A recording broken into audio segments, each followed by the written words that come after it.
Guys, it's CT Johnson, the funding doctor here. Today is day 114 of the pandemic, and this is the funding doctor's COVID-19 financial survival guide.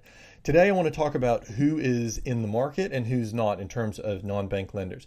I had a number of conversations today with some of those lenders, and one of the things that was interesting is they're all getting quite interested in who's in and who's out. That's kind of an indication to me that the market is changing again. It looks like the talk about restarting the economy is gaining momentum, both here and worldwide. And I think that has lenders and investors looking more towards getting back to business as usual. But for today, who's in and who's out? A little bit, something that was also a little bit significant, a significant move in the market today is that Latrobe came out of the market. Or I don't know if they've done that officially, but everybody sort of knows that they've taken a significant step back. The reason that's kind of a big deal is because Latrobe is one of those groups that they have been kind of close to the banks in terms of their pricing and their risk appetite. And they had a pretty big book that's out there. One of the things you can kind of do is you can kind of see the non-bank world as on one end of the spectrum. There are guys who are very much like the big banks in terms of their risk appetite, and their pricing tends to reflect that as well. And there are guys on the other side who are more have a higher risk appetite and also charge higher fees. A lot of the short-term lenders are in this. If you look at where Latrobe's at, Latrobe is very far over towards where the banks are.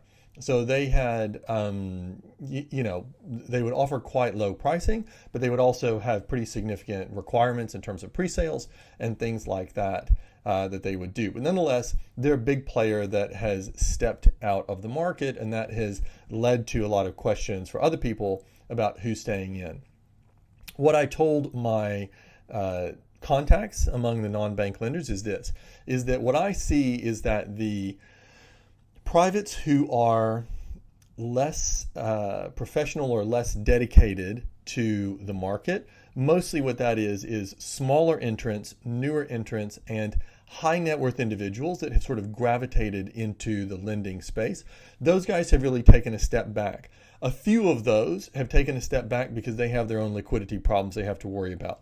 Most of them have taken a step back because they feel uncomfortable about what's going in the market, and their nervousness has made them take their money out. If I look at who's still in, most of the established non-bank lenders like Latrobe, like Balmain, like guys like that, they're still in there. But what's happened with them is that they have taken a more conservative view. They are definitely taking longer to look at deals. They're being more picky about deals, and it's taking much longer for them to settle on deals.